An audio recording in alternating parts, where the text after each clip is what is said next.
Ayan.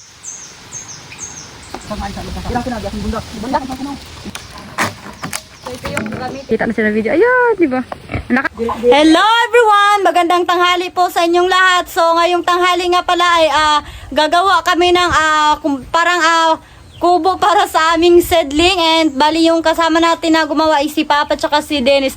But before that, kakain muna tayo ng aming tanghalian. Ayan. Ito pala yung aming kanin, and may ano kami dito, pipino and ano to? Upo with sardines. Hindi upo, ano?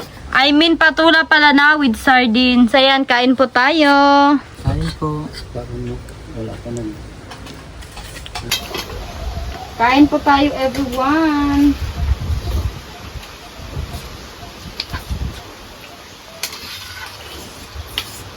I really like this talaga, yung upo with sardines. And alam nyo ba, yung aming pipino is galing lang talaga to sa farm ng aming tita. Ayan, palilibre lang din to. So, Ang sarap. Pipino.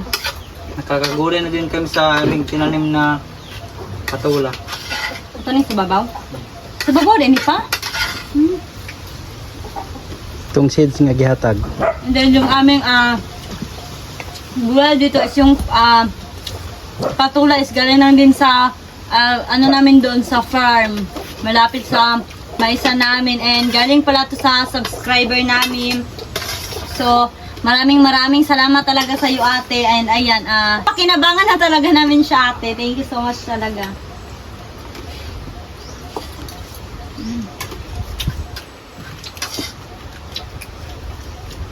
Talaga no, pag bagong pitas lang yung kinain mo. Sobrang crispy talaga.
Ilang siding lang natin na. So, ito na yung mga naputo namin, and kailangan lang namin siya Saan nakasado? sa saon. So, kailangan lang yan ni Papa putulin para pang aming haligi. Yan, parang paa ng aming kubo-kubo para sa aming ilawing seedling. Ano yung seedling natin pa, mga talong? Yeah, eggplant. Seedling pa ba ng ampalaya? Labasa, pwede. Sidlingaan. So, ngayon, ilalagay na namin yung kanyang paa. Yung kanyang haligi.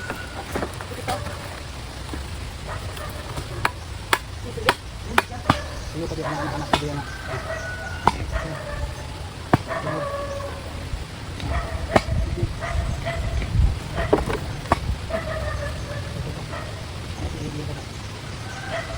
Halap.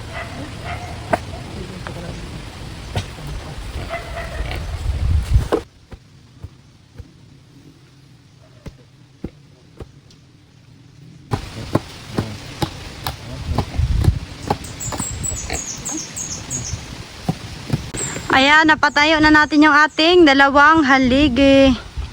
Yan, si Papa, kumuha na lang muna si Papa ng sukat para sa kanyang sahig, pang sahig.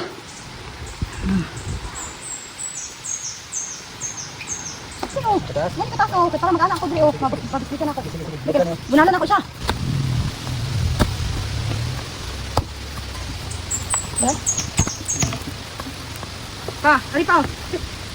Pa, tama di Dre. Oh. No. Ilang pinag yung bundok. Bundok. Finally, natapos na namin malagay yung 4 na haligi. Ayan. Di ba? Ito talaga ng ating magiging seedlingan.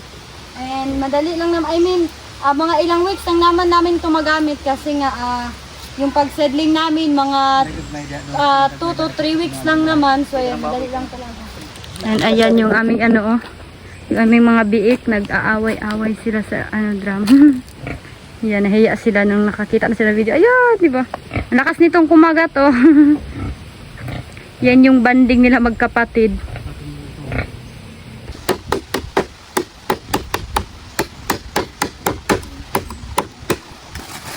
So ngayon, it's time na maglalagay na kami ng pako. Tama na?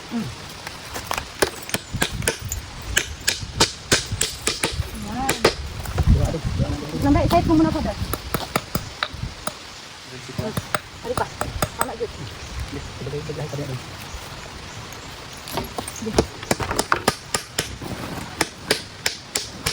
Hindi lang pa. Magagamit pa namin to kung tapos na kami mag-seedling. Kung next time baka may mga seedling ulit kami, pwede pa din namin itong magamit. Okay. Baba ba? Dito.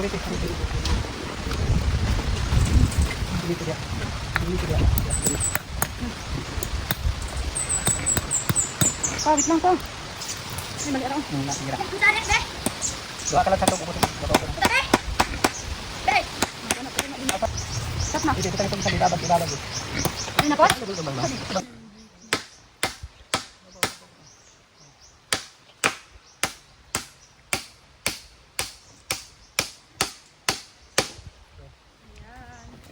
Usa tayo na diya, be?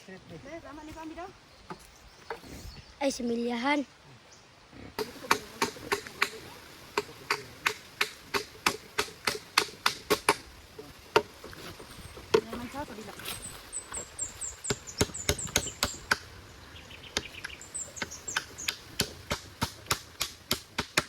Wow, sobrang tibay na ating haligin. Baka mamayang gabi pwede naghigaan na lang muna. Di lang, di na. Adi, pwede pa ka naibukod rin, oh. Tama. Yan.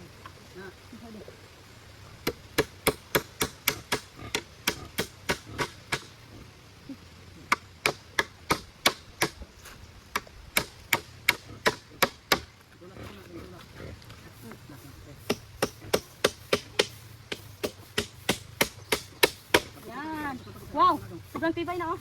So, ito na yung ating bahay ng ating ipang seedling. Ay, yung kanilang kubo. So, kailangan lang namin ito lagyan ng pako. And ayan si Dennis. Bali, in-straight niya muna yung mga pako namin gagamitin.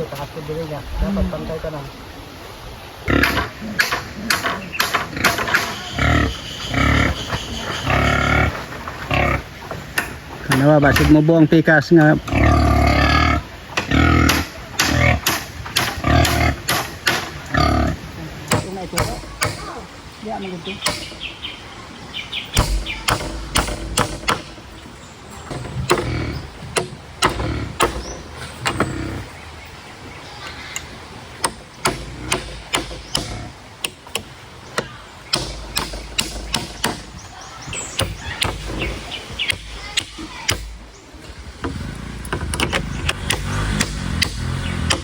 Ayan, finally, nalagyan na namin siya lahat ng pako. And ngayon, mag-ano na silis, magsaasa. Yeah, para pang sahig.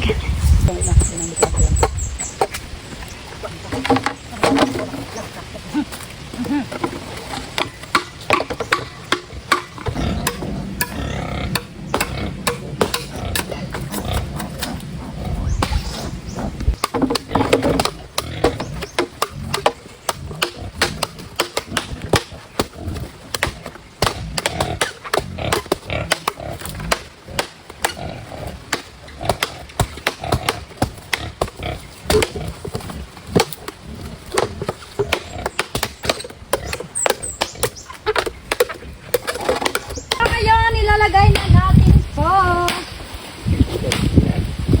Inang gugmakuan, dude. Tayo idikit. Ano ni siya kaya?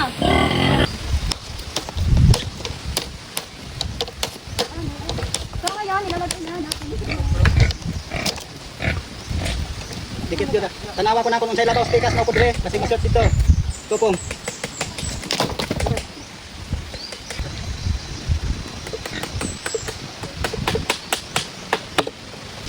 Yay! Lagyan na natin siya.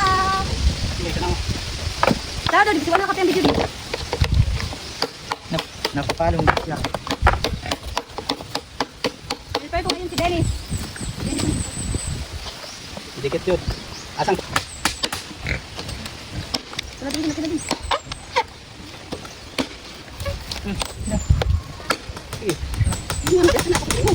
Buka, medyo mo. Nangan ang mga tastas kayo. Nasa lapit ang kapang nakahabos ng mga bungkag. Dito ka magtapas. Pero.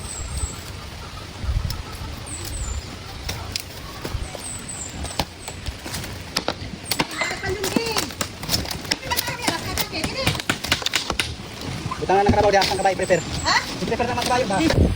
Ayan, patapos na talaga yung ating ginawa na sidlingan. Pwede na ako dito matulog. Harapan niyo na. Dito din, Rio.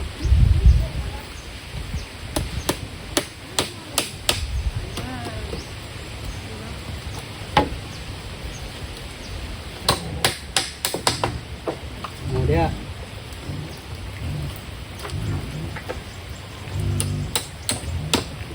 Na, balansig yun.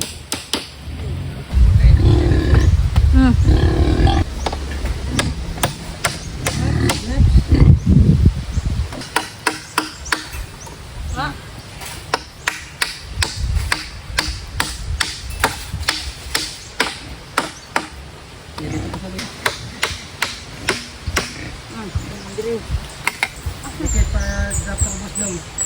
Salog. Para ma-press niya ang pan. Uy, ha, may gusto mo na.